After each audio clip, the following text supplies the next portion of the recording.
मेरा नाम जगमाल और दीपक है। मैं सलैट का रहने वाला हूँ।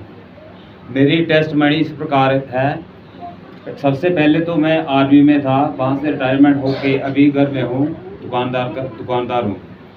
तो कुछ समय पहले मेरी तबीयत ऐसी बिगड़ी कि मुझे अपने बारे में भी पता नहीं, ना बातचीत कर सकता था, ना बोल सकता था, यानी कि स्टेशन पर ही था। तो मुझे ले गए मेरी मिसेज भाई, वहाँ पर गए, हॉस्पिटल में गए। वहाँ पर जाके डॉक्टरों ने जवाब दे दिया कि अभी जी अब नहीं है। तो फिर पास्टर जी से बात की, पास्टर जी हमारे पास आए, प्रेयर की। अभी सिस्टर को देती हूँ। ने आपको जवाब दिया तो आपको क्या आपने फील किया, बताओ मुझे, क्या बोला था डॉक्टर ने जवाब में? सब कुछ जैसे कि जब मैं अपने हस्बैंड को हॉस्पिटल में लेकर गई तो सबसे पहले हम जम्मू में गए थे।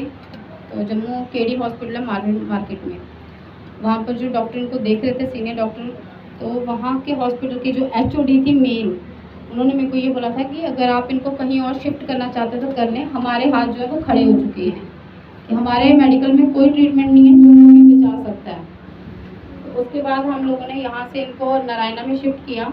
जैसे ही वहाँ पर लेकर गए, रास्ते में इनकी हालत ऐसी थी कि इनको मतलब कि इनका यूराइन भी और मतलब कि सब कुछ बीच में, मोशन वगैरह सब कुछ बीच में हो गए थे। और मैं और मेरे जेठ जी थे साथ में, और हम लोग काफ़ी डर गए थे क्योंकि हमने लोगों की बातें सुनी हुई थी कि हॉस्पिटल में अगर कोई इस तरह का पेशेंट जाता है या उसके साथ ऐसा होता तो उसकी क्या कंडीशन होती है। और जैसे हम वहाँ पर पहुँचे, इमरजेंसी में इनको एडमिट करवाया, तो जहाँ वहाँ के जो डॉक्टर थे तो उन्होंने हमें बुलाया, उन्होंने पूछा कि क्या बात हुई। हमने इनके जो पुराने डॉक्यूमेंट थे वो दिखाकर तो उन्होंने इनको मतलब कि इनके ड्रेस वगैरह चेंज किया और इनको मतलब कि आईसीयू में शिफ्ट किया। और उसी टाइम उन्होंने मुझे और मेरे जेठ जी को बोल दिया कि आप साइन कर दीजिए कि हमें इनकी कंडीशन इतनी ख़राब लग रही है कि हम इन्हें वेंटिलेटर पे शिफ्ट लगे करने। और उसके बाद उन्होंने रात को 9:30 बजे के करीब इनको वेंटिलेटर पे शिफ्ट कर दिया था। और डॉक्टर ने मुझे ये बोला था कि आपने अगर घर से किसी को बुलाना है तो बुला लीजिए, कि इनकी हालत ऐसी है कि हमारी तरफ से तो कोई उम्मीद नहीं है, खुदा है जो बचा लेगा इसको। उन्होंने अपने बोला कि भगवान के से प्रेयर कर लो, वो बचा लेंगे तो बचा लेंगे, लेकिन हम नहीं कुछ भी कर सकते अभी उनके लिए।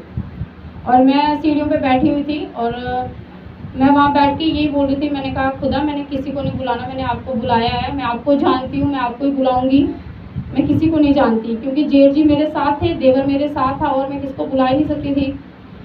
और उसी टाइम मैंने सिर पकड़ा हुआ था अपना और घुटने थे, मुझे ऐसा लगा ज़मीन भी अगर खड्डा खोती मैं उसमें भी सिर डाल देती अपना, इतना दिमाग में पता नहीं क्या चल रहा था। और जैसे ही वो फ़ोन आया कि पास्टर जी का मेरे को फ़ोन आया कि क्या कर रही है, मैंने कहा कुछ नहीं, मैंने कहा हॉस्पिटल में हूँ और डॉक्टर ने ऐसा बोला है।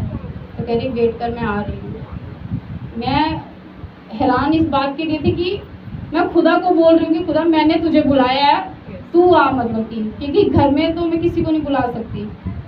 और रात को 9:30 बजे के करीब पास्टर जी मेरे पास पहुँचे हैं और मैंने बोला कि आईसीयू में भी किसी को नहीं जाने देंगे, उनको वेंटिलेटर पे शिफ्ट किया हुआ है और किसी को जाने नहीं दे रहे। पास्टर जी उनके पास गए तो इन्होंने जैसे ही प्रेयर की, एनाइंटिंग ऑयल जैसे इन पे लगाया, इन्होंने मूवमेंट करना शुरू कर दी।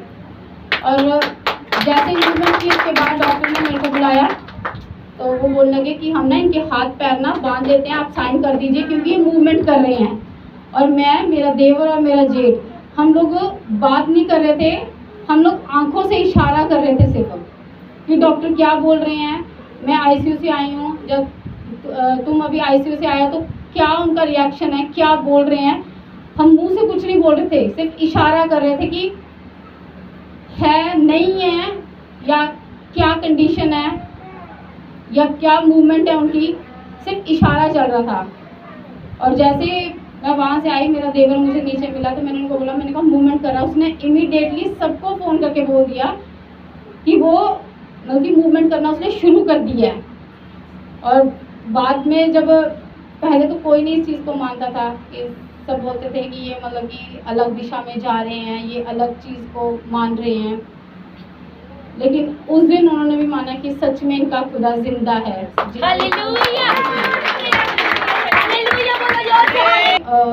जैसे ही हम लोग वहाँ से आए, पास्टर जी से हम लोग मिले, इन्होंने हमें बोला कि इमीडिएटली कि संडे को खामरा में जाना है आपने।